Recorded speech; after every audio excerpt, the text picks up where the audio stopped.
this is an iHeart podcast. Guaranteed human. Brought to you by the Spam brand. Some foods or TV shows just instantly take you back to your childhood. Spam Classic is one of those foods. It's so 90s, but also so iconic that the sight of it sizzling just makes your mouth water.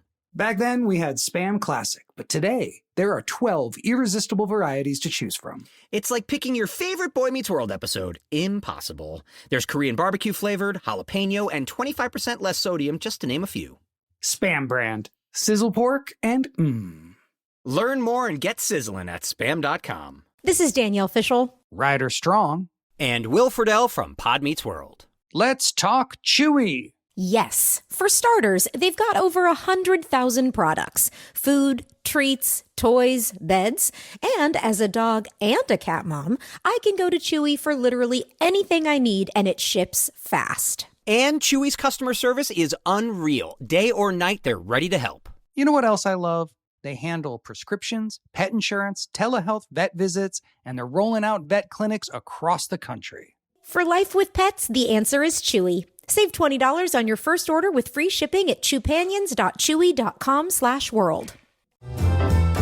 Welcome to Stuff You Should Know, a production of iHeartRadio.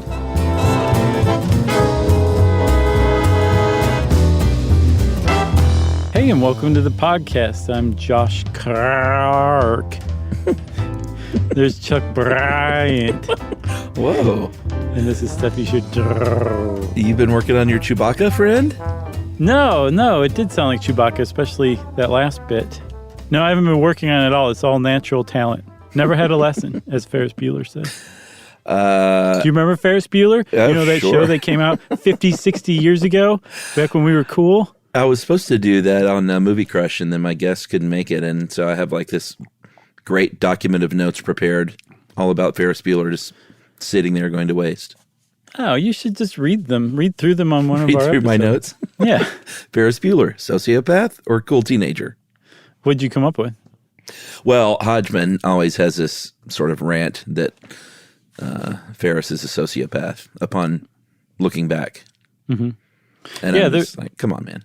There used to be like a whole blog for a little while about that. They would like analyze film, like famous films like Top Gun. They basically pointed out how Maverick was like this terrible person who got his friend killed and felt like no responsibility for it and everything. Yeah, people that we idolize. Yeah, it's pretty eye-opening. It's paradigm shifting, I guess you could say. And I think that's appropriate that we're talking about paradigm shifting blogs because there's a lot of paradigm shift involved with today's topic, and there's a lot of blogs, too, it turns out. About rewilding? Yeah, it's all over the place. It is, and we need to thank our old pal Julia Layton makes an appearance here for the first time in a while. Yeah, welcome back, Lates. Helping us with this one, and I thought it was interesting because I think you and I both, I'm going to go ahead and speak for you, I think we both agree that rewilding, the concept of rewilding is pretty awesome. Pretty awesome. Yes, I agree. But as evidence from even some of the stuff that Julia sent us, like there are some negative examples of like rewilding that didn't go well. But I would argue like that's not even rewilding, and calling it that is just hurts the cause. And then you sent me a thing where a guy said, "Hey, calling things that aren't rewilding hurts the cause." Yeah, I was like, I need to back Chuck up today. I know he's thinking about something. I'm going to send him something that backs it up, and I did. But rewilding, I guess we should just define so people are not angry at us for rolling that out 20 minutes in. Sure. But it is a term, when was it coined here? 1998.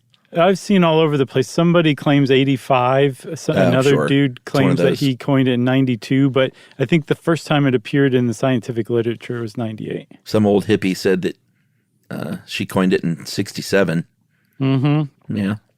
The same hippie that claimed to have coined, "We'll turn it up, man." But here's the deal, and we can get into the particulars, which we will. But generally, rewilding is, in its simplest form, kind of returning nature back, turning it back over to nature to take care of itself. Because as Julia points out very aptly, like nature didn't need humans to come in and like all the things that you see humans do for nature it's because we had messed something up with nature. It's not because nature was like, oh, we need you to step in. Like if humans had never been around, nature would be just fine. Yeah. So the point of rewilding is to designate huge swaths of earth all over the earth. Huge tracts of land. Yeah, to basically remove ourselves from and just let nature do its thing. Yeah. Because we screw everything up. Even when we try not to, we screw everything up. We can overmanage, we can undermanage, we can mismanage. There are very few things that we properly manage. And that's kind of like what's given the idea, the concept of rewilding, like such great cachet, like in the ecological community, both the scientific part of it and also like the popular part of it. It's saying like, well, then let's just get humans out of the management business and let nature do its thing. I think it's a wonderful idea. It is, and it can encompass like plant growth and just kind of simple things like that, like where things were once mowed down and mulched and like, quote unquote, cared for by humans, letting that kind of run wild again, all the way to the most extreme examples, which is something we touched on in the national park episode that Julia brought up here, is like reintroducing a carnivore to the scene that had long been gone, like the wolves of Yellowstone, and letting them do their thing. And that's actually kind of a big part of rewilding. Yeah, so you bring up something that you kind of referenced what I sent you earlier about misusing the term. Yeah. Like, it does encompass all of those things, but the only reason rewilding encompasses all of those things is because the scientific community is still trying to figure out exactly what rewilding is. They're trying to figure out the definition. They're trying to figure out what is not rewilding. They're trying to figure out like what the best practices and best steps forward are for rewilding. And so, because they're still figuring it out and because it's such a buzzword, anybody who's doing anything that has to do with restoration, whether it's like, reintroducing some voles into a place where there's already voles, or, like you were saying, like adding like some kind of grass or raising the mower height in a park to let more of like the ground cover flower to help or pollinators. Like, currently that's technically rewilding, but really that's if you give it 5 more years, probably those things will not be considered rewilding. We'll have a much more coherent definition of it and hopefully a lot more data to back up the claims that rewilding makes, because the big problem with it is it's a really great idea that we just need to know more about. We're jumping in feet first, and that can be it could be dangerous, as we'll see, but I think more often than not, it could just be a failure and it could lose popular support. It'll make people think it just doesn't work if we do it the wrong way a bunch of times to start. Right. And there are some really bad examples of rewilding. Well, again, I don't even like calling it rewilding because like one example that we might as well talk a little bit about a bad example is South Georgia, not Georgia that we live in, but Georgia in Europe. Right, there's no reindeer in South Georgia. Where there were whalers on this, I think it was on an island, and they were like, well, we love to eat reindeer, and so we're just going to put a bunch of reindeer on this kind of smallish island so we can hunt them as whalers and have something to eat. And it went terribly. And, years later, I think they had to just go in and like slaughter 5,000 reindeer. That's not rewilding. That's a dumb idea, which is like bringing in an invasive species and plunking it down there. That's not rewilding at all, but it gets thrown in there as like, this is a bad example of rewilding. It's like, it's not rewilding. Right, and it wasn't ever intended to be rewilding. It took place at the turn of the century, and I think South Georgia Island is down by the Falklands, if I remember correctly, like below South America. So they brought it in as like a food source, because like these Swedes or Norwegians were like, there's nothing down here that we've ever eaten before. We need some reindeer in this place. And they managed it just fine. Like they hunted the reindeer, and the reindeer apparently were well checked or well managed. For a while. But then when they stopped hunting the reindeer and let nature take over, basically what we would do with rewilding, the reindeer ran wild, and things just went out of hand really, really quickly. So it was not an example of rewilding by anyone's definition, but it still serves as a cautionary tale about what can happen when you do something like just back out of the picture, that we do need to know more about what our role is to set up an ecosystem before we take our hands off of it. You know what I'm saying? Yeah, and also Julia points out, again, very aptly, that like when something like this hits the news, then you're going to have animal activists and environmentalists, when they hear the word rewilding project, say, we can't do that. That led to the slaughter of 5,000 reindeer. Mm-hmm. So it just gives it all a bad name. So hopefully we'll try and give it a better name. Yeah, because again, I think it's a really great idea. We just need to know more about it. We need more science, everybody. Should we talk about biodiversity? Yeah, I think we should, because that's pretty much the basis of this whole thing. The whole idea behind rewilding, the whole reason it has so much support is because it's become painfully clear that the damage that we've done to the earth is altering ecosystems in pretty much 100% unfavorable ways. I don't think there's any way that we've damaged an ecosystem where we're like, oh, that actually worked out for the better. Well, maybe for humans and conveniences, but yeah. But even still, now we've reached, maybe that was true like 30, 40 years ago. Now we've reached the time where it's time to pay the piper. And now, even for us, we're suffering the consequences of damaging and altering ecosystems so dramatically that they can no longer function. And the point behind rewilding is to reestablish biodiversity in large part so that humans and other animals can survive on planet Earth in the next 100 years.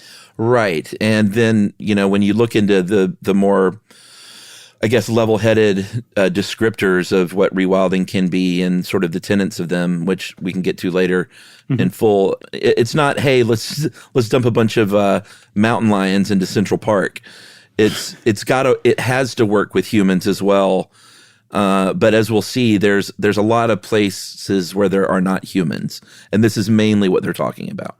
Yeah. And then in those places where there are some humans or whatever, it's like, we'll get them out all the way, 100%. Yeah, but it has to work together. Like, unfortunately, like it or not, humans are part of the ecosystem now. Mm-hmm. And it has to work for everyone. But right now, humans are just making it work for them in many cases. Yeah, and then so even beyond also, you raise a good point, even beyond also the fact that it's got to work for us, that we can't just coexist with mountain lions in Central Park. It has to work for us in the sense that, like, a lot of the places that are being like pointed to as like prime areas to be rewilded. Mm-hmm. If you look over to the right a little bit, there's some sheep herder there saying, this is my land that I use my sheep to graze on. And sheep herds grazing is pretty much the antithesis of rewilding. So what are we going to do with that guy? So there's also one of the things that they're figuring out with rewilding is how to evolve from at least an equally involve the community or the people who are going to be most affected by this, if not from a bottom up. Everyone's saying, Do not do top down. Don't figure this out in the city and then come and tell the sheep farmers what to do. Like, that's not going to work. I think I saw somebody say, especially in Scotland, that is not going to work. Yeah. And I was like, yeah, I've been to Scotland. I know that's true. Yeah. Oh boy. I had like this long string of Scottish obscenities I was about ready to belt out in my worst accent. Earned brew. So as far as biodiversity goes, Julia put it a way that I think really kind of hits it on the nose. It's not just the quantity and variety of species and individuals. It's really the interactions within that ecosystem and how they all work together. That's what biodiversity is. And ecosystems and biodiversity, they're meant to fluctuate. Like, things happen in nature naturally, and species may dwindle here and there when resources are a little more scarce, and sometimes they're not thriving like they should, but they're still built for that. Mm-hmm. What they're not built for is human-triggered biodiversity loss. And this is what we've seen humans do over and over and time again. And that just makes ecosystems kind of crumble under pressure to live and do their thing. Yeah, and there's just it's unequivocal that that we are facing terrible loss of biodiversity all over Earth. The Living Plant Index said that between 1970 and 2012, 58% of the world's fish, amphibians, reptiles, birds, and mammals all disappeared. Like, just gone. Goodbye. Yeah. All of those species had gone extinct. Scary. Yeah. So when that happens, like you were saying, the way that ecosystems have like evolved over time is that like they function as a net, as a web, as like a bunch of interconnected parts that create something greater as a whole, and then that whole works together with other similar wholes to create something greater, and it keeps going on to this macro scale until you reach like planet level. So you're going from like, dormouse to planet level, all following basically the same path. And when you lose biodiversity, you're bound to lose species that are performing really important, really valuable functions that affect and support a bunch of other different kinds of species. So you lose those other species, but then you also lose what are called the services that ecosystem provides. Right. Everything from preventing floods and erosion to preventing forest fires, wildfires, speeding up the carbon sequestration, speeding up oxygen production, like all these things that the planet needs to live. We evolved on planet Earth, so we need those too. And we've also, whether we realize it or not, built our economy taking those things for granted. And so fortunately, the Office of Economic Development put together a paper that cited $125 to $140 trillion worth of these services are produced by nature per year. Right. They put a number on it. Which on its face, it sounds like a lot of money, right? It is. The global gross domestic product, all of the money produced by all the goods and services produced on planet Earth in 2020 only equaled 85 trillion. So on the high end, nature produces services that are worth nearly twice of global GDP in a whole year.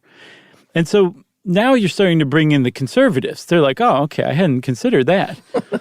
Let's talk about that too. So there's basically no one who wouldn't benefit from a healthier, more biodiverse planet. And I feel like we've reached the point for a break. What do you think? Right after I say one quick soapboxy thing. Sure. It sort of echoes back to what I pointed out in the Yellowstone episode is this wonderful macro long view of the world that you embrace and I embrace. That's the problem, because in the short term, people are like, sure, but what about this one thing I can do now? Right. What about all of this crypto I can mine today? Right. Not to get into all that, good Lord. But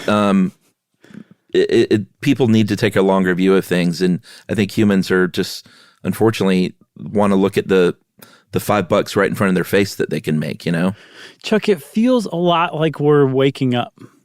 You and me? Yes, but I think that's a big point. I think you and I are very mainstream people, and I think we're waking up even more than we had before.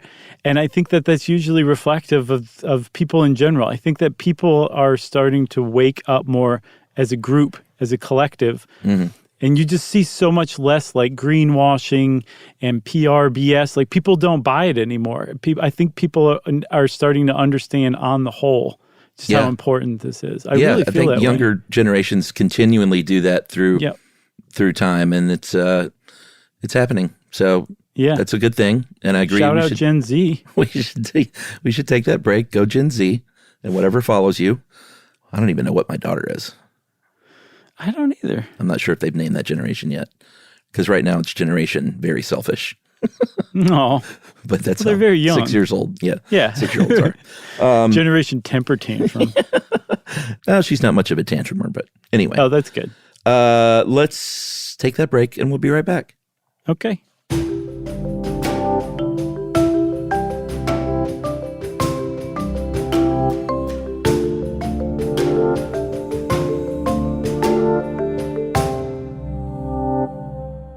This is Danielle Fishel, Ryder Strong, and Will Friedle from Pod Meets World. Let's talk Chewy. Yes. For starters, they've got over 100,000 products. Food, treats, toys, beds. And as a dog and a cat mom, I can go to Chewy for literally anything I need, and it ships fast. And Chewy's customer service is unreal. Day or night, they're ready to help. You know what else I love? They handle prescriptions, pet insurance, telehealth, vet visits, and they're rolling out vet clinics across the country. For life with pets, the answer is Chewy. Save $20 on your first order with free shipping at chewpanions.chewy.com/world. Joy is essential, and it's also elusive. You can't order it, you can't borrow it, or simply hope it into life. But now, there's a new and exciting way to start your journey toward a more joyful existence. Joy 101. It's a new podcast hosted by me, Hoda Kotb. Together, guys, we'll have meaningful conversations with the world's most fascinating people. Entertainment legends, sports icons, wellness experts, and everyday people will share how they find, allow, and experience joy. And I'll offer some of my own tips and takes on seeking a more balanced and harmonious life. If you're craving inspiration, support, and useful tools to maximize your joy, tune into these candid, uplifting, and moving on-air chats. Joy after a breakup, joy as an empty nester, joy after a loss, joy as a caretaker. This new podcast will speak to you. Listen to Joy 101 on the iHeartRadio app, Apple Podcasts, or wherever you get your podcasts. Here at the Happiness Lab, we're serving up some hot takes for the summer. Big ideas that just might reshape how you think about your well-being. Like, we've been thinking about the loneliness epidemic all wrong. You can be lonely in a marriage. You can be lonely at a party. I don't think loneliness is actually about solitude. Loneliness is about something much bigger. Or that we should get rid of small talk altogether. We talk about current events. We talk about what you do for a living, but not, do you love what you do for a living? Is this your dream job? Or that the mental health crisis isn't what we think it is, and that kids today are doing better than we assume. It was really disorienting for us as researchers to be so wrong about our hypothesis. We are so scared that we are going to underreact to a severe challenge that we tend to overreact. For more surprising ideas backed by psychological science, check out our new series, Happiness Hot Takes. Listen to the Happiness Lab with me, Dr. Laurie Santos, on the iHeartRadio app, Apple Podcasts, or wherever you get your podcasts.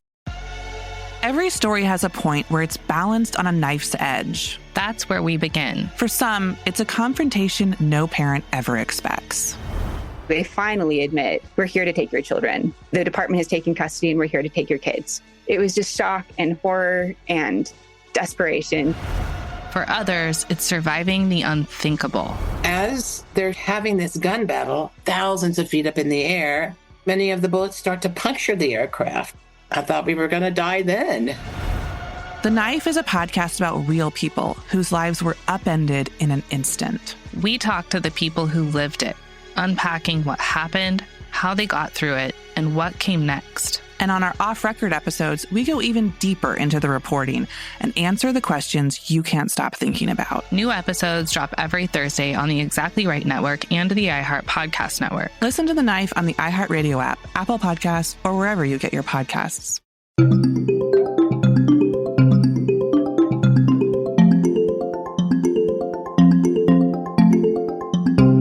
Hey, before we get going, can I say one quick thing? And this is, I am always very sad when I see that, like, jogger in California, Southern California, is attacked and mauled by mountain lion. Like, that is a tragedy for that family. Mm-hmm. But my favorite thing is when those stories end with, and that's what happened, and that's too bad, and that's a mountain lion doing what a mountain lion does, and not, and they hunted it down and killed it. Yeah. Yeah. You know? Yeah. Speaking of releasing mountain lions into Central Park, which I doubt if they were ever there anyway. Well, I think that's one of the big tenets of rewilding is like there's a push of converting. So I was talking about the sheep herders in Scotland, and what are they going to do? Yeah. Well, some people say, well, you can actually, there's stuff called nature-based economies, and you can change what you do to make money. If you are getting into rewilding your land, you could start basically holding safaris. And that illustrates two things. One, there's a lot of money to be made. I've seen that some farmers have reported making as much, if not more, than they did farming that they do now that they're doing like ecotourism on their land that's been rewilded. Oh, it's interesting. Sure. But then also it also shows you the role of humans in this. Like, we are meant to be like guided on a tour in a very like arranged visit to these areas. Mm-hmm. It's not like this area is wild. Just do whatever you want in it. It's extremely well managed, but what you're managing in this case is the humans, not the wildlife, not the flora, the fauna. You're keeping people out. No hunting, no farming, no grazing your livestock, no just like going camping there. I'm not sure about that last part, but I get the impression that humans are meant to just be kept out of it rather than the animal populations are managed. It's the humans that are. Yeah, I don't know how rewilders feel about it, but as a camper, I think if you do it right, then you shouldn't be harming the ecosystems that you're in. But someone might argue that, like, hey, man, just setting a tent up like on the ground harms the ground. Yeah. I mean, I guess if you zoom in far enough with a microscope, you could probably back that up. Yeah, like I crushed a worm with my big body. So then I slept in a hammock. Right. And what are you going to give that worm's family now? A small sum of money or maybe some dirt. They would probably prefer dirt, especially if it was really good dirt. Soil from my body? Yep. You just take off your clothes and roll on the ground and say, "I'm sorry, worm." And then they said, well, and you just killed 2 more of us. Let's get off of this. Humans have to remove themselves from the wilderness. Let's move on, please. Okay.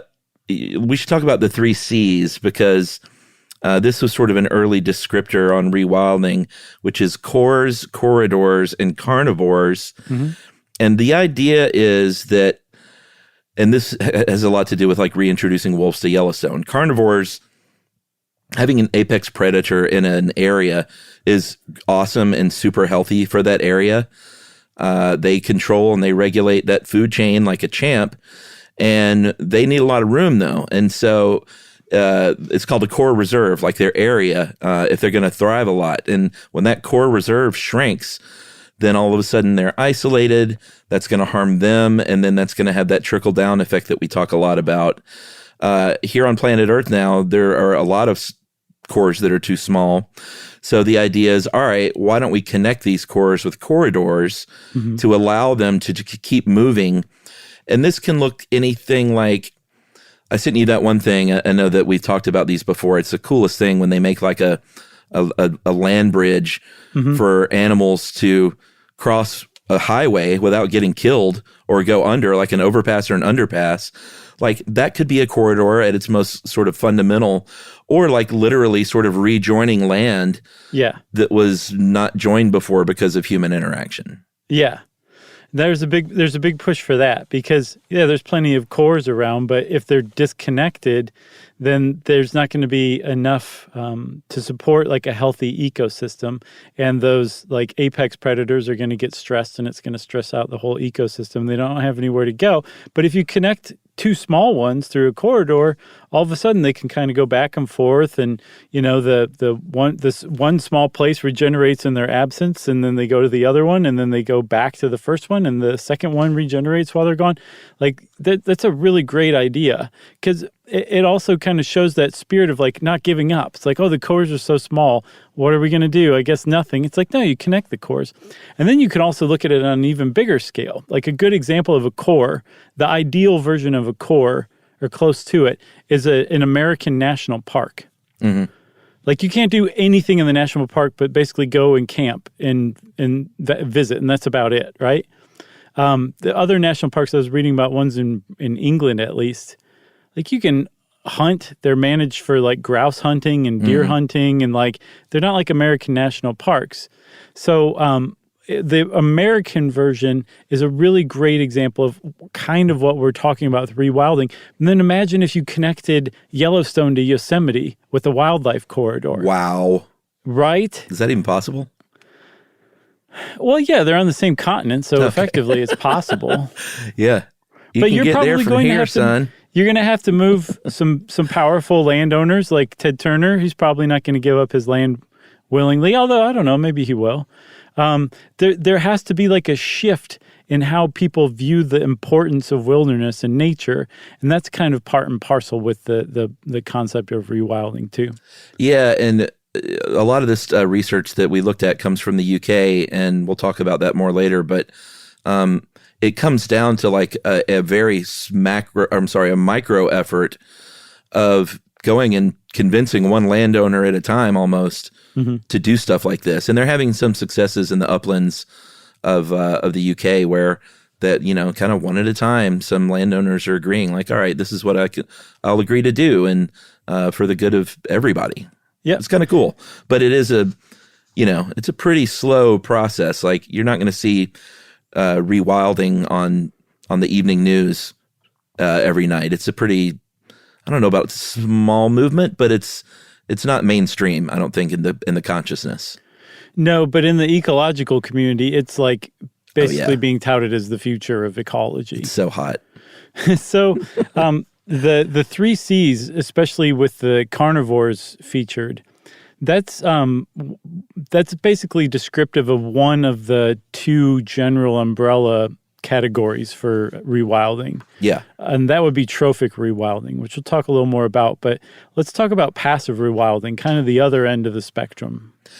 Yeah, I mean, this is kind of taking a good look at where you should do this, like where to start, like what's a good area to even try this, and where you can kind of go unchecked, and where it will benefit people as well as the ecosystems around there. But the 2 main goals of the passive rewilding are to, and this is something humans do a lot, like there's a lot of wildlife protection going on. So the first part of passive rewilding is kind of that, is letting wildlife rebound and kind of get back, get its land legs back under itself. And that means like no hunting and stuff like that, or hunting restrictions. And then letting that land grow back together like you talked about, so animals can, go where they once could go, like just increasing their territories. And just saying, here, nature, do what you will with yourself. And that sounds super dirty. We won't look. We're walking away. Yeah, we had no idea nature would do that. Right. Oh, God. So with passive rewilding, they're trying to figure out what the initial steps are, because in a lot of these areas, we've done a lot that's just kind of invisible to city slickers like you and me, to alter the ecosystem, the landscape. So, we would have to go in and like remove dams that we've built there. We would have to fill in canals, just any way that we've altered or put a human touch on the landscape. We would need to basically undo before we left, or else it would still be an altered ecosystem that could be really problematic. So if we just basically kind of restore it, then we walk away. The idea is that it will take care of itself faster. But like you're saying, it's not a fast process. Like some of these projects that are being proposed have timelines of a couple hundred years before they reach where they're supposed to be. That's a hard sell to people, It is. But again, I think it's getting easier and easier these days. I agree. And part of the passive rewilding is what I was talking about in the uplands of England.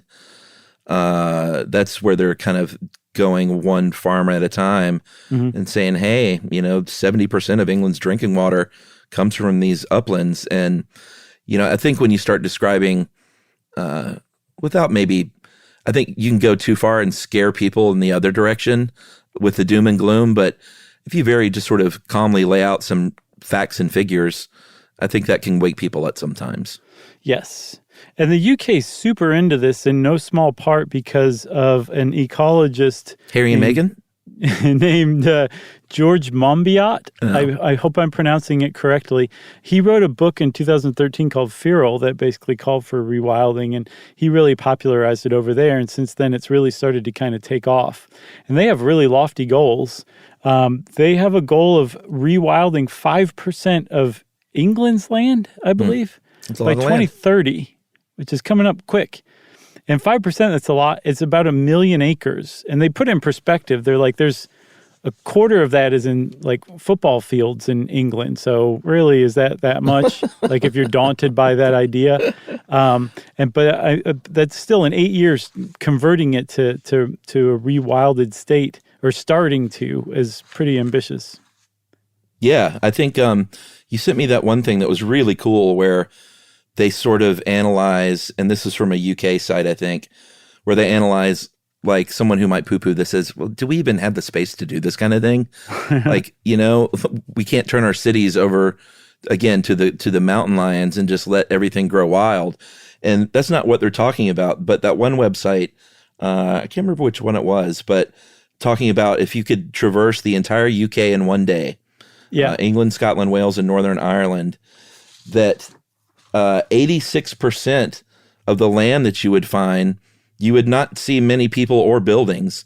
You would only spend about an hour and 45 minutes of that 24 hours traversing all of the UK, moving through urban spaces. And some of those urban spaces even have green spaces, obviously not rewilded, but green space nonetheless. Right. And 83% of the population of the UK lives on 6% of the land mass. So, in other words, there is a lot of land out there to be rewilded. That doesn't mean, throwing wild animals in the middle of a city. Right. It's the opposite. It's throwing the humans out of the wilderness. Yeah, exactly. You go over there, and you built your city life where you don't breathe fresh air and you don't go outside and things like that. Well, some of the more radical proposals for rewilding is like giving over, like 9/10 of the United States to wilderness, and basically just pointing out like how many more people you can pack into the urban centers of like the East Coast and the West Coast, and just like leave the middle alone as wilderness. I haven't seen that supported by many people. I think probably the guy who keeps promoting that keeps getting told to be quiet by the other ecologists because he's going to scare off the normals, American suburbs are very big and important. Right. But it does really point out too, like, there's people out there, and we have to take their interests into consideration. And one of the things that I kept seeing pointed out in the UK is apparently after Brexit, the farm subsidies for farms that could not support themselves 100% through their own production, like it is in the U.S. and I'm sure Australia too, they were heavily subsidized by the government to make up that gap. And then after Brexit, apparently those things have been getting slashed left and right. And so people have been saying, okay, well, if we're not going to be giving them farm subsidies, what if we change the purpose of the subsidies from, farming to rewilding land instead? Right.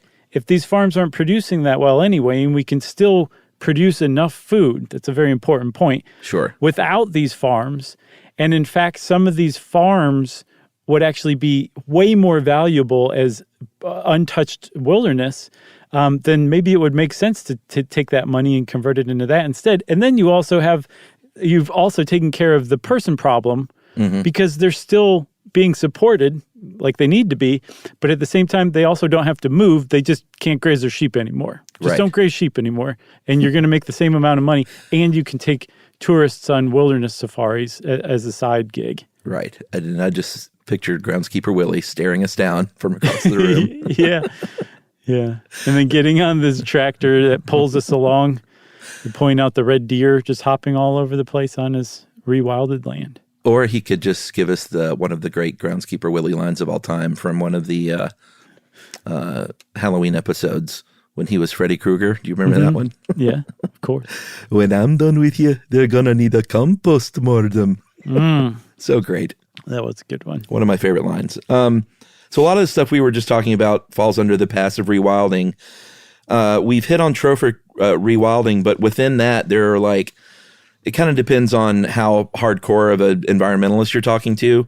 There's something called Pleistocene rewilding, where they're like, hey, human disturbance started at the last ice age, and that should be our goal, is to kind of introduce, if not woolly mammoths, like maybe a descendant of the woolly mammoth, because they're not around anymore.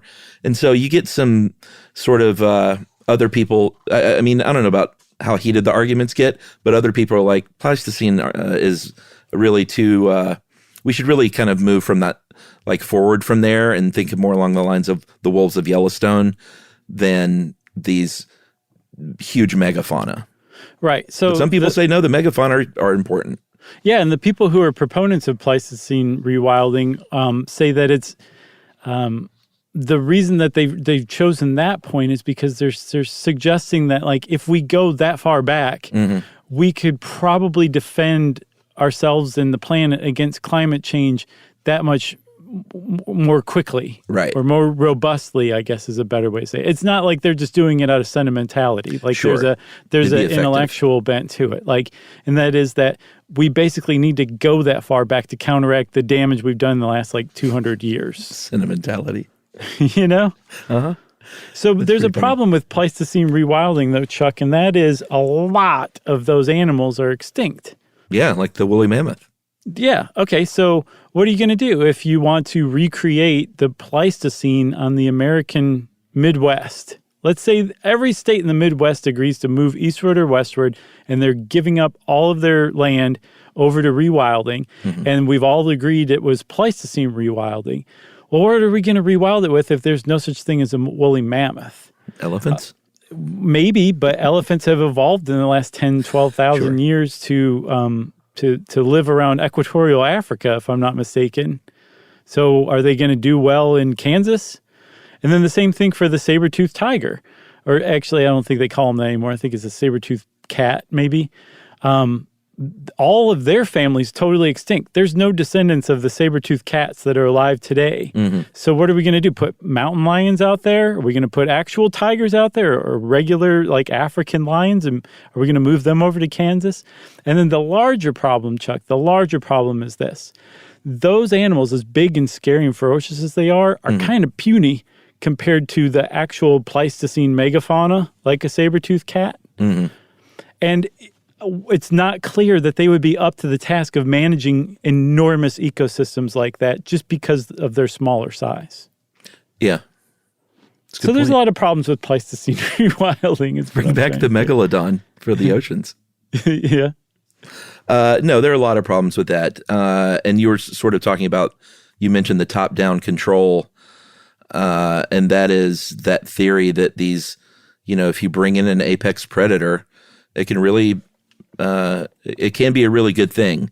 That the cascade of interactions that it can trigger can be vast. But that's trophic rewilding. It worked out pretty well for the wolves in Yellowstone, and the beavers that followed, and the birds and the fish that followed because of the beavers. So it's always a sterling example that people bring up. Yeah. So just to button that up, you've got passive rewilding, which is basically just trying to get rid of your dams and bridges and stuff and then leave. And then the trophic rewilding is where you're selectively putting back animals that used to play a role in that ecosystem, or are related to ones that used to play a role, right? And then with a focus on those apex predators, because they have so much control over the ecosystems that they live in, and that one is way more involved and needs way more thought before we start doing that. Yeah. Should we take a break? Yeah. All right. We're gonna? Jeez. We're going to take our final break, and we'll talk about some of the issues with rewilding and some of the examples and some of the tenets. How about that? That sounds great.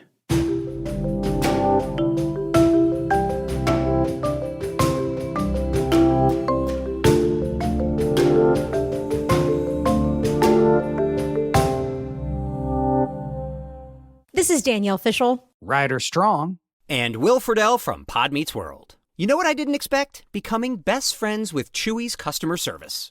Oh, been there. I've chatted with them as late as midnight. They actually get pet people. And if Pickles or Lucky hate something, I just send it back. 100% satisfaction guarantee gives you a whole year to make a return. No questions asked. Meanwhile, I'm over here ordering everything for Bill and Brunch. Food, treats, beds, toys. Because Chewy has over 100,000 products to choose from. And it shows up in like a day. I mean, my dog Sammy thinks the delivery driver is her personal assistant, and I'm not sure she's wrong. It's not just for dogs and cats either. They've got stuff for birds, fish, reptiles. The list goes on and on. And the health side is huge for me, too. Prescriptions, pet insurance, telehealth vet visits. They're even opening vet clinics now. My cat pretends he doesn't care, but he benefits. Chewy just makes the whole pet parent thing easier. For life with pets, the answer is Chewy. Save $20 on your first order with free shipping at chewpanions.chewy.com/world. Joy is essential, and it's also elusive. You can't order it, you can't borrow it, or simply hope it into life. But now, There's a new and exciting way to start your journey toward a more joyful existence. Joy 101. It's a new podcast hosted by me, Hoda Kotb. Together, guys, we'll have meaningful conversations with the world's most fascinating people. Entertainment legends, sports icons, wellness experts, and everyday people will share how they find, allow, and experience joy. And I'll offer some of my own tips and takes on seeking a more balanced and harmonious life. If you're craving inspiration, support, and useful tools to maximize your joy, tune into these candid, uplifting, and moving on-air chats. Joy after a breakup, joy as an empty nester, joy after a loss, joy as a caretaker. This new podcast will speak to you. Listen to Joy 101 on the iHeartRadio app, Apple Podcasts, or wherever you get your podcasts. Here at the Happiness Lab, we're serving up some hot takes for the summer. Big ideas that just might reshape how you think about your well-being. Like, we've been thinking about the loneliness epidemic all wrong. You can be lonely in a marriage. You can be lonely at a party. I don't think loneliness is actually about solitude. Loneliness is about something much bigger. Or that we should get rid of small talk altogether. We talk about current events. We talk about what you do for a living, but not, do you love what you do for a living? Is this your dream job? Or that the mental health crisis isn't what we think it is, and that kids today are doing better than we assume. It was really disorienting for us as researchers to be so wrong about our hypothesis. We are so scared that we are going to underreact to a severe challenge that we tend to overreact. For more surprising ideas backed by psychological science, check out our new series, Happiness Hot Takes. Listen to the Happiness Lab with me, Dr. Laurie Santos, on the iHeartRadio app, Apple Podcasts, or wherever you get your podcasts. Every story has a point where it's balanced on a knife's edge. That's where we begin. For some, it's a confrontation no parent ever expects. They finally admit, we're here to take your children. The department has taken custody and we're here to take your kids. It was just shock and horror and desperation. For others, it's surviving the unthinkable. As they're having this gun battle, thousands of feet up in the air, many of the bullets start to puncture the aircraft. I thought we were going to die then.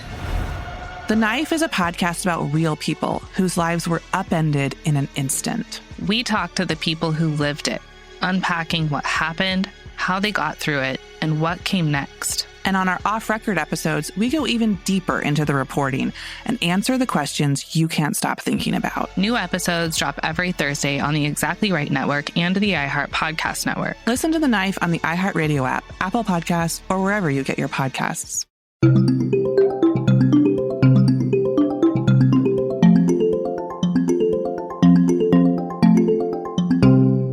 So earlier on, we talked about one bad example of what I don't even think is rewilding with those reindeer in South Georgia. There are other examples. There was one, because, people will point to stats. People that say this isn't a good idea will say that, hey, the failure rate for introductions and introductions in nature is higher than 70%. Yeah. And we don't even really have a lot of data if this works out anyway. And 70% is pretty high. And look at look at what happened in Argentina in the 1940s when they brought these Canadian beavers in and they ran wild and destroyed the forest. People who know what they're talking about will say, that's an invasive species. And when the beaver in Yellowstone eat the willow tree grows back. When they eat these beech trees here in Argentina, they don't grow back. So you just have a wasteland. It's not dropping invasive species down into another place where they were never supposed to be to begin with. Yeah, it's supposed to be a little more thought out than that. That like I was saying before the break, like these are carefully selected and carefully thought out, or they're meant to be, animals that fill specific niches in the ecosystem that you're trying to restore. That's right. Not dropping beavers in South America, Canadian beavers, no less. Yeah, one thing that really spoke to me was in that additional material that you sent over, I think it was the 4 tenants, Rewilding Britain, I think was the website. And their 4 tenants are pretty self-explanatory, but one part of part 2 really spoke to me. The first one is support people and nature together. The second one is let nature lead. And the line that really got me was, it is not geared to reach any human-defined optimal point or end state. It goes where nature takes it. And then that ties in with number 4. Number 3 is create resilient local economies. Mm-hmm. It's a big part of it. But number 4 is work at nature scale. Like, I think humans are so obsessed with scale in business, and they're basically saying you got to do what let nature do what nature does at its own pace and at its own scale. That's nature's scale, and just let it do it. Don't put your hang-ups on nature, man, on what you want it to be. Right. And that's kind of true, though. Yeah, no, absolutely. I think though that kind of reveals like the lack of consensus in the field of rewilding, because what did you say that was Rewilding Britain's 4 points? Yeah, there were actually 5. The 5th one was secure benefits for the long term. Okay, yeah, 5. And then I saw the Union of the Conservation of Nature. Yeah, I think that's it. I think that was it, yeah. They have 10 points. Yeah. So you got 5, you got 10, depending on who you ask. But they all generally agree that before we really start doing this stuff in earnest, like, we need more data. Like, most of the people who are like, yeah, we just, release some voles into the woods. There's some rewilding project right there. Like, these are the people who aren't necessarily even thinking it through. Yeah. If you're a conservation ecologist, if you're a biologist, if you're a botanist, if you're a scientist who's like actually looking at rewilding, pretty much everyone agrees, like, we need way more data than we have right now. That it's a great idea. We just need way more data. The science just isn't even there. Yeah, but, one of the tenets that it seems like everyone is talking about is talk to the local people. They call them stakeholders. Yeah. Talk to the local stakeholders, because you can't just come in there with your science under your arm and your folder and just say, this is how it's going to go. Like, It's got to work for the people, and you have to get them involved and on board, or it's just not going to work. Yeah. Don't even try that in Scotland, everybody. Oh, man. Don't mess with their sheep. You got anything else? I got nothing else. Well, maybe this last little bit from that stuff you sent. 77% and increasing of the human population lives in urban areas. Mm-hmm. And they spend 90% of their time indoors. 77% of humans spend 90% of their time indoors. And just the health effects and the role, the trickle-down effects from that, we've talked about a lot. But people need to be out in nature. Mental and physical illness, depression, heart disease, anxiety, fatigue, obesity, ADHD, like, you name it. Like, a lot can be not wholly attributed to this, but certainly has an impact on people and I'm a city guy, you are too. Like, I love my urban areas, but people need to get outdoors more, and this is a good way to do it, I think. Yeah, but that's a fine line you've got to walk, because we're giving this stuff over to nature. So we have to ask ourselves, what role, what place do we have in these wildernesses that we're creating? Yeah. And I think that's one of the things that rewilding ecologists are excited about, is that would cause us to rethink that. That would be like, well, wait a minute, I don't want to be indoors all the time. Well, wait a minute, I'm already indoors all the time. I need to get out there. And now there's a place for them to go. So, yeah, I think that's another big question mark that we'd have to figure out too. That's right. Well, that's it for rewilding for now. Give it another 5 years, maybe we'll come back to it, everybody. And since I said that, it's time for listener mail. I'm going to call this what the author called it, Lesbians in the Military. Okay. Hi, guys. Really enjoyed your podcast about the term friend of Dorothy, and wanted to add something to your discussion about gay men in the military. And this is probably on us for just sort of saying gay men in the military. But there were many lesbians in the military during World War II, as well as people who we would now describe as bisexual women, transmasculine people, and others. The military was a safe place for queer women and AFAB, assigned female at birth people, since it was somewhat of an escape from mainstream society that expected women to dress and present femininely and marry men. Never considered this. It's pretty great. This article is a great summary of the history. Thought you might find it interesting. And the name of the article, I just clicked the link, is called, and this is from outhistory.org, Lesbians, not colon, World War II and beyond. And this is from Rebecca, a friend of Dorothy. Nice. Thanks a lot, Rebecca. We're a friend of Rebecca, who's a friend of Dorothy. That's right. It's hard to keep track, but let's just all be friends. That's pretty great. Thank you for that email, Rebecca. And if you want to be like us and point out something we hadn't considered before, we love that kind of stuff. You can wrap it up and send it in an email to stuffpodcast@iheartradio.com. Stuff You Should Know is a production of iHeartRadio. For more podcasts from iHeartRadio, visit the iHeartRadio app, Apple Podcasts, or wherever you listen to your favorite shows.